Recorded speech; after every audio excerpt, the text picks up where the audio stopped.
Okay, so this morning we're going to talk about the Cornwell 4-in-1 welder. This thing will do MIG, TIG, stick, and it'll MIG aluminum with a spool gun.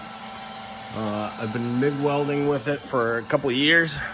MIG welds do pretty well. Here's some MIG welds. I'm not a professional welder by any means, but I've learned how to weld on this machine, and it is very simple to set up. You tell it what gun you're using, what torch you're using, what kind of metal, how thick it is, and it sets it up for you. So it's a very simple machine to use, and it leaves some fairly professional looking welds all on its own. You barely have to do anything with it. But today I'm building some brackets for a project, and I am more of a measure once, cut twice kind of guy. So I got these brackets together, and I have this piece that's going to overlap that other one, and I didn't want to MIG weld because I didn't want to have a big fat weld on the side here. I wanted it to be flush, but if I MIG weld it and then grind it off, I may not get as much penetration as I'd want. This is not a structural piece. It's basically just holding this bracket together, but I did want to get some pretty good penetration. So I decided to use the TIG welder for this. This 4-in-1, one of the options is TIG. I'd never TIG before until this morning. I got my first test run piece here. I'm welding 1/4-inch steel. So I set myself up with the same scenario that I have. I overlapped that top piece to the bottom piece, and then I just melted them together. So I'm going to be using this TIG welder without filler rod. I want to fuse this piece to this piece. So I'm basically just going to melt them together, and to do that we're going to use a TIG welder. Now again, this is my first time ever using a TIG welder, so to all you professionals out there, I apologize if I'm doing it wrong. I just kind of want to teach you how to set up this TIG welder machine. So first off, you remove, I guess I didn't have to remove the MIG torch side of it. You're going to take off your ground. Your ground is normally on the negative, obviously, but this time for a TIG welder, we're going to put our ground clamp on the positive side. We're going to put our TIG torch on the negative side, and the torch comes with this gas hose. We're going to disconnect our MIG, and we're going to tap in our TIG straight to the argon. Now the instructions say to set it to 20 CFH, so we got it set at 20. And this is a scratch start system. So again, I'm by no means a professional welder.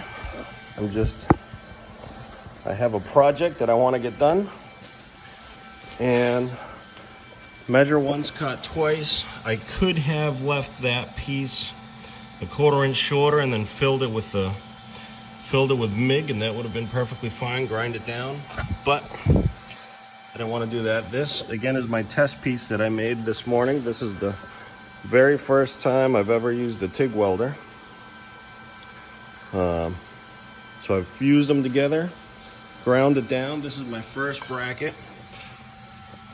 I'm not a professional TIG welder, so I don't understand why I'm getting so much of that rust there. Maybe I'm not using my shielding gas enough. There's one piece here. That piece I forgot to turn the shielding gas on. You can see how that made a mess, and then I turned it on and it came out a little bit better. So with this machine, I'll just walk you through it. This is the main screen. So this is our first screen. If you were doing MIG welding, you select here your MIG. You tell it what gas you have hooked up. I always just do a new program. It tells you how to set everything up, what wire size you're using, your thickness, and it sets itself up for you. But we're not doing MIG today, we're doing a TIG. So we're gonna go over to, there's your option for stick, And there's your option for MIG aluminum, that would be with the spool gun. We're gonna go to TIG, and it tells you how to set it up. So you wanna leave this one hanging. So we're just gonna disconnect that. And you put your TIG torch on the negative, and it doesn't tell you, but your ground goes on the positive. Now the wire size, I had the option here. It gave me a tungsten tip, and I assume that's what it is, and I measured it, and it's a 1/16 tungsten piece. I'm welding 1/4 inch pieces together. This doesn't go all the way up to 1/4 inch, but it's good enough. We're gonna do 3/16, and it sets itself up for you. Otherwise, I wouldn't know how to set this up. This is hooked up on a 220. The machine knows that it's hooked up on a 220. So that's how you set up the machine. It's really quite simple. It's 6 o'clock on a Sunday morning, so I didn't have anybody to call to ask, so I just kind of figured it out. There's no YouTube videos on how to set this machine up, so we're gonna make one. All right, so now that we got that set up, here is our setup, our torch tip. And again, I may be screwing this up, but we want to have the tip out just a little bit. I found that's the way to go. And on the side here, I have my gas control. So this turns on my, you can hear that, that turns on my gas. And on the other side, we're just grounded. This is a scratch start system. Put your helmet on, safety first. Turn on the gas. And we're just gonna scratch start. And we're gonna make these pieces into one.